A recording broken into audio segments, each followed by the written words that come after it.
अस्सलाम वालेकुम, क्या हाल है? उम्मीद है ठीक होंगे। अल्लाह ताला ऐसे ही आप लोगों को खुश रखे, आबाद रखे, सेहत व तंदुरुस्ती दे। तो इसी दुआ के साथ हम अपने व्लॉग का आगाज़ करते हैं। जी, आज का जो मेरा व्लॉग है दरअसल बच्चियों की तरबियत के हवाले से है। हमें अपनी बच्चियों की तरबियत इस अंदाज़ से करनी है कि बच्ची को जो है ना ससुराल में जाके कोई दुश्वारी ना उठानी पड़े। अगर आपकी भी बच्ची 9-10 साल की है तो अभी से उसका ब्रेन वॉश शुरू कर दें। तो व्लॉग को इसी तरह से जारी रखते हुए सबसे पहले जो व्यूवर्स न्यू हैं वो मेरे चैनल को सब्सक्राइब कर दें और बेल आइकन का बटन भी ज़रूर दबा दीजिए। और जो पुराने व्यूवर्स हैं वो लाइक एंड कमेंट ज़रूर कीजिए। सबसे पहले जो बात मैं आपको बताना चाहती हूँ ये कि सबसे पहले बच्ची को आप सुबह जल्दी उठने की आदत डालिए, ताकि इस तरह से आपकी बच्ची जो है ना वक़्त की पाबंद होगी। बच्चियों को सुबह उठने की आदत होगी तो उनको कोई भी मुश्किल नहीं होगी, हर काम को सही वक्त पर अंजाम देंगी। दूसरी जो अहम बात वो ये है कि आप बच्ची के साथ दोस्ताना रवैया रखें, बच्ची के साथ प्यार से पेश आएँ, उसे हर बात शेयर करें और इस तरह से आपकी बच्ची को बाहर दोस्त ढूँढने की ज़रूरत नहीं पड़ेगी। वो हर तरह की बाहर वाली जो कुछ उसके साथ बाहर क्लास में हर तरह की बात वो आपसे शेयर करेगी। तो जो चीज़ें माँ अच्छे से डिफ़ाइन कर पाती है, कोई दूसरा दोस्त भी नहीं कर पाता। तो कोशिश करनी चाहिए कि बच्चे के साथ दोस्ताना रवैया रखें, ताकि बच्चा हर तरह की बात आपसे शेयर करे, ताकि माँ अच्छे बुरे का बच्ची को बताए। तीसरे जो अहम बात है ये कि वो आप बच्ची को इतना कॉन्फिडेंट बनाएँ कि उसे माशरे में जीना आ जाए। आपको पता है कि आजकल माशरे में क्या हो रहा है, आप बच्ची को खुले तरीके से आगाह करें कि गुड टच क्या होता है और बैड टच क्या होते हैं। बच्ची को टच करके बताइए और कभी भी छोटी बच्ची को अकेले किसी के घर मत भेजें। बेशक वो आपके रिश्तेदार ही क्यों ना हो, आपको पता है कि आजकल हालात कैसे चल रहे हैं। तो कोशिश करनी चाहिए कि बच्चियों को जब भी जाएँ किसी के घर तो अपने साथ लेकर जाएँ और अकेले मत भेजें। चौथी और जो सबसे अहम बात है वो ये कि बच्ची को अच्छे अखलाक की मालिक बनाइए। वो अपने से बड़ों के साथ किस तरह से पेश आए और छोटों के साथ शफ़क़त से पेश आए। अगर तो कोई बड़ा घर में आ रहा है तो उसको पहले से बैठने की जगह दे और उससे सलाम करे। इसी तरह से बच्चों को जो है ना बड़ों की रिस्पेक्ट करने की आदत हो जाती है। छोटों से शफ़क़त से पेश आए वगैरह-वगैरह, इस तरह के सारे एटिकेट्स जो बच्चे को अच्छी तरह से आने चाहिए। बड़ों को किस तरह तमीज़ से बुलाना है, अगर दादी है तो दादी जान, मम्मा है तो मम्मा जान। तो ये चीज़ें जो है ना हमें बच्चियों को ख़ास तौर पे सिखानी है। आपको पता है दरअसल एक औरत से एक माशरा परवान चढ़ता है। अगर एक घर में 7 बंदे हैं तो वो 7 ख़ानदान बनेंगे। तो इसी तरह से कोशिश करें कि नंबर 5 पे जो बात मैं आपसे कहना चाहती हूँ कि रात को सोते वक़्त बेड टाइम में जो चीज़ें आप बच्चों को समझाएँगी ना वो बच्चे के ज़हन में रह जाएँगी और उस टाइम बच्चे इतनी खामोशी से सुन रहे होते हैं। तो जो बात भी आप बच्चों को बताएँगी तो वो बच्चे बड़ी खामोशी से और बड़ी तवज्जो के साथ आपकी बात सुनेंगे और उन्हें उस टाइम दुआएँ याद करवाएँ, कलमे याद करवाएँ, आयतल कुर्सी पढ़ें, दुरूद शरीफ पढ़ें। इस तरह से बच्चे सोएंगे तो माशाल्लाह तंदुरुस्त भी रहेंगे और उनकी ये वाली आदत जो है ना वो पुख्ता हो जाएगी। दूसरा, बहुत सी दुआएँ भी बच्चे इसी तरह से सीख जाते हैं, क्योंकि एक इस्लामी माँ है, इसको कोशिश करनी चाहिए कि अपने बच्चों को हर तरह की दुआ सिखाए सफ़र में जाने की। तो उस टाइम में जो चीज़ें बच्चे सीखते हैं ना वो उनके ज़हन में रह जाती हैं। और छठी और आखिरी बात वो ये कि अगर माँ पढ़ी लिखी है तो कोशिश करे कि वो बच्ची को खुद पढ़ाए, ताकि आपकी बच्ची आपकी नज़र में रहे। जो अच्छे से माँ पढ़ा सकती है वो कोई और नहीं। आपको पता है ट्यूटर्स के पास कितने सारे बच्चे होते हैं और रंग-रंग की कैटेगरी के होते हैं, कोई किसी क्लास का होता है, कोई किसी क्लास का होता है। तो जो एक माँ अच्छे से बच्चों को डिफ़ाइन कर सकती है, बच्चे को स्किल्स दे सकती है, वो कोई तीसरा नहीं दे सकता। तो कोशिश करनी चाहिए अपने बच्चों को अपनी नज़र में रखें। तो इसी तरह से मैं नए से नए व्लॉग में आपको इसी तरह से एडवाइसेस देती रहूँगी, ताकि जो मेरा व्लॉग सुने वो कुछ ना कुछ गेन करें। इस तरह से हमें बच्चों की तरबियत जो है ना बहुत अच्छे तरीके से करनी चाहिए। कहते हैं ना कि बच्चियों की माँ को बहुत एहतियात करना पड़ती है। बच्चियों की तरबियत में हर काम में बच्ची को साथ रखें। बच्ची को छोटे-छोटे का, जैसे छोटी बच्ची है तो उसे बोलें कि किचन से बर्तन बाहर रख के आओ चूल्हे के पास। चूल्हे के पास से बर्तन उठाए और जहाँ पे आप वॉश कर रही हैं वो खुरा है या फिर आपका जहाँ पे सिंक है वहाँ पे रखें। इसी तरह से अगर दस्तरखान लगा रहे हैं तो दस्तरखान पे चीज़ें रखें, और अगर दस्तरखान से खाना खा चुके हैं तो वहाँ से बर्तन उठा के आप वो रखें। इसी तरह से लॉन्ड्री में अगर आप कपड़े वॉश करवा रहे हैं तो बच्ची को साथ रखिए, बच्ची को बताएं कि किस तरह से कपड़े वॉश करते हैं, किस तरह से आप लोग वॉशिंग में पानी डालते हैं। अगर कटिंग कर रहे हैं तो बच्ची को पास रखें। तो इसी तरह से अल्लाह पाक हम सबको बच्चों की नेक तरबियत करने की तौफीक दे और कोशिश करते रहना चाहिए। तो अगर आप लोगों को मेरी वीडियोज़ अच्छी लगे तो प्लीज़ सब्सक्राइब भी कर दिया करें। और यहाँ पे आप लोग देख रहे हैं मैं आज अपने कपड़े जो है ना उनकी कटिंग कर रही थी। काफ़ी ज़्यादा शॉपिंग की थी कल की और बहुत ज़्यादा कपड़े पड़े हुए हैं। और मेरे पास आपको पता है वैसे भी सुनने में आ रहा है कि छुट्टियाँ जो है ना वो बढ़ रही हैं, लेकिन आपको पता है कि स्टाफ को तो वो ज़रूर स्कूल बुलाते हैं, छुट्टियाँ हों या ना हों तो ज़ाहिर बात है जाना तो पड़ता है। फिर मेरे पास इतना टाइम नहीं होता, क्योंकि जैसे ही मैं स्कूल से वापस आती हूँ तो फिर मेरे अकेडमी वाले बच्चे आना शुरू हो जाते हैं।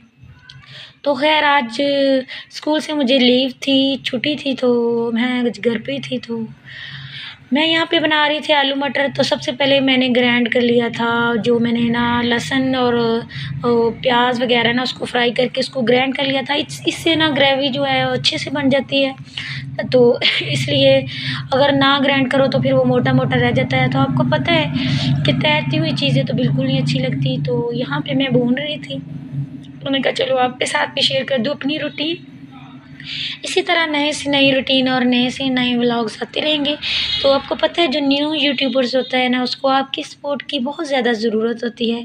तो प्लीज़ सपोर्ट किया करें ताकि हम आगे से आगे नया काम करें। आपको पता है कि पर डे व्लॉग भी अपलोड करना होता है, घर के काम भी करने होते हैं। अल्लाह आपकी दुआओं से इसी तरह तौफीक दे, हिम्मत दे मुझे कि मैं अच्छी से अच्छी एडवाइसेस दूँ आपको। आपको पता है कि मेरी तबीयत भी काफ़ी ख़राब है, तो प्लीज़ दुआ कीजिएगा। हफ्ते से ऊपर ही हो गया है जो मुझे कफ़ और फ्लू हुआ है। तो मेडिसिन भी ले रही हूँ, लेकिन मैं ज़्यादा हाई पोटेंसी की मेडिसिन यूज़ नहीं करती। कहते हैं ना कि उससे जितनी जल्दी आराम आता है उससे उतनी जल्दी बंदा जो है ना दोबारा बीमार होता है। इसलिए फिर मैं थोड़ी सी लो डोज़ लेती हूँ। तो यहाँ पे देख रहे हैं जो मेरे हस्बैंड है वो कह रहे थे कि आज पकौड़े बनाने हैं, जो वो बारीक बारीक कट के होते हैं ना, हम इसे कचरा पकौड़े बोलते हैं, आप पता नहीं अपनी ज़ुबान में इसे क्या बोलते हैं। तो इस तरह से हम आलू को बारीक बारीक वो जो पिलर है उसके साथ काट लेते हैं। तो फिर इसको ऐसे छुरी के साथ 3-4 पकड़ने इसको कट कर लेना है। तो कहते चलो मैं काट देता हूँ तब तक आप हंडिया बना लो। उन्होंने मुझे सामान वगैरह सारा काट दिया था, तो मैंने फिर मिक्स करके पकौड़े बनाए। तो कह रहे थे कि इसके साथ ना नान मंगवा लेते हैं, बहुत मज़ा करती हैं। मैंने कहा मैंने तो कभी नहीं ऐसे पकौड़ों के साथ खाए। तो कहते आज ट्राई करना बहुत मज़ा आएगा। तो माशाल्लाह से काफ़ी ज़्यादा मज़ा आया। मैंने कहा मैंने तो कभी नहीं खाया। कहते हम लोग खाते होते थे जब हम लोग कोयटा में रहते थे, तो वहाँ पे हम लोग बहुत मज़े से ऐसी चीज़ें, पता है आपको कि वहाँ पे ज़्यादातर पेशावरी पठान लोग रहते हैं, तो वो इस तरह की चीज़ें बहुत पसंद करते हैं। तो इस तरह से पकौड़े बहुत मज़े के बनते हैं। हम इसमें पुदीना मस्ट ऐड करते हैं। पुदीना और मेथी के बगैर तो पकौड़े हमारे घर में बिल्कुल भी नहीं बनते। अगर हमारे घर में ये चीज़ें ख़त्म हो जाए तो यकीन मानो बहुत मुश्किल होती है। तो हम कोशिश करते हैं कि पूरे साल का जो है ना पुदीना और जो मेथी होती है उसको ड्राई करके रख लेते हैं। तो फिर ऐसे जब भी जैसे हमें ज़रूरत पड़ती है तो हम हर चीज़ में मोस्टली ऐड करते हैं पकौड़े, या फिर हम लोग कटलेट्स वगैरह बनाएं, अगर आलू वाले पराठे बना रहे हैं तो उसमें भी ज़रूर ऐड करते हैं। इससे काफ़ी अच्छा टेस्ट आ जाता है और पकौड़े भी माशाल्लाह से बहुत अच्छे बनते हैं। यहाँ पे थोड़ा सा मसाला मैंने बचा के रख लिया था। मैंने कहा चलो शाम को जो आलू मटर का सालन है कुछ खाएंगे कुछ नहीं खाएंगे। तो यहाँ पे हम लोग खा रहे थे, बहुत मज़ा आ रहा था। तो अगर आपको भी खाने हैं तो ज़रूर आइएगा, मैं आपको भी खिलाऊँगी। अब माशाल्लाह से आपकी दुआओं से काफ़ी अच्छा टेस्ट आ गया बना बना के आपके अप्पिया के पास। तो यहाँ पे हम लोग खा रहे थे और मेरे अकेडमी वाले बच्चे भी आ चुके थे। मैं जल्दी से खाना खा के ऊपर आई हूँ, तो फ़ातिमा इनको पढ़ा रही थी। तो मैंने कहा चलो अब मैं देख लूँ, अब फ़ातिमा ले लेगी दोपहर का लंच। तो यहाँ पे मैं बैठी हूँ, तो माशाल्लाह से सारे बच्चे तकरीबन आ चुके थे, कोई एक तो बच्चा एब्सेंट था। तो मैंने सोचा चलो आज सहन में थोड़ी सर्दी होती है, आपको पता है आगे से आगे सर्दी बढ़ रही है, तो धूप थोड़ी सी निकली हुई थी। तो मैंने कहा चलो आज छत पे बैठ जाते हैं। तो हम लोग छत पे बैठे हुए थे, बच्चे भी बड़े खुश थे। आपको पता है सहन में जगह थोड़ी कंजस्टेड सी होती है, तो बच्चों को थोड़ी मुश्किल पेश आती है। यहाँ पे जो जगह काफ़ी खुली थी, तो बच्चे भी बड़ा चिल कर रहे थे और पढ़ भी रहे थे माशाल्लाह। तो इसी तरह से अल्लाह पाक इनको नेक बनाए और इनके माँ बाप के ड्रीम पूरे करे। इस तरह से काफ़ी मज़ा आता है। आपको पता है डिफरेंट क्लासेस के बच्चे होते हैं और बहुत अच्छा नॉलेज भी आ जाता है। और यहाँ पे जो आपको नज़र आ रहा है, ये मेरा शाम का व्लॉग है। ये मैंने शाम को वीडियो में मतलब कैप्चर करके रख ली थी। तो शाम को जो हमारे घर में दोपहर के बचे होते हैं चावल, तो शाम को हम चाय के साथ लेते हैं। पहले तो मैं बहुत कम खाती थी चावल, लेकिन आपको पता है कि अब इस फैमिली में आके यानी कि शादी के बाद अब मैं भी काफ़ी ज़्यादा, मुझे भी ना शौक़ हो गया चावल खाने का। मुझे भी बहुत पसंद है और मैं भी खाती हूँ। तो यहाँ पे मैं गर्म कर रही थी चावल, साथ साथ बना रही थी चाय।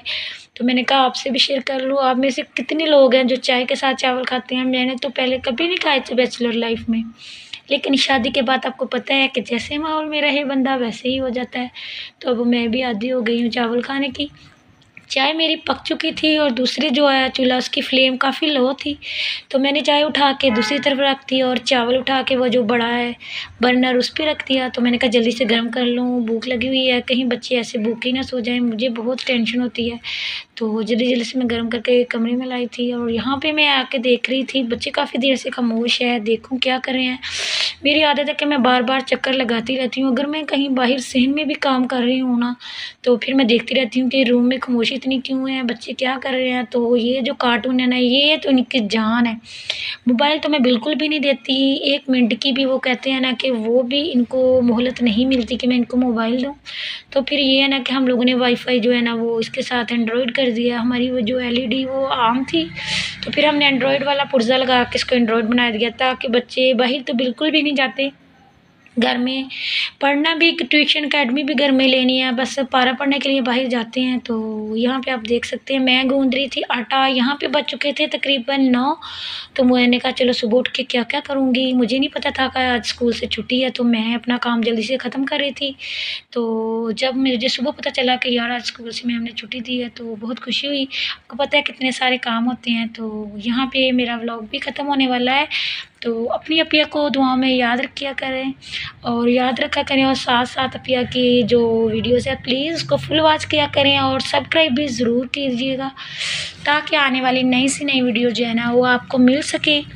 तो इसी तरह से हम अपनी जो रूटीन वर्क है और जो हमारी डे बाय डे रूटीन है वो इसी तरह से आपके साथ शेयर करती रहूँगी।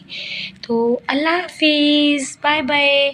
और दूसरी बात जो मैं कहना चाहूँगी, प्लीज़ कमेंट ज़रूर कीजिएगा और सपोर्ट भी कीजिएगा, क्योंकि मैं अभी यूट्यूब पे न्यू हूँ। तो प्लीज़ सपोर्ट कीजिएगा। इसी तरह से मैं भी कोशिश करूँगी कि अच्छे से अच्छा काम करूँ, ताकि आप लोगों को पसंद आए। कोशिश तो पूरी है। अल्लाह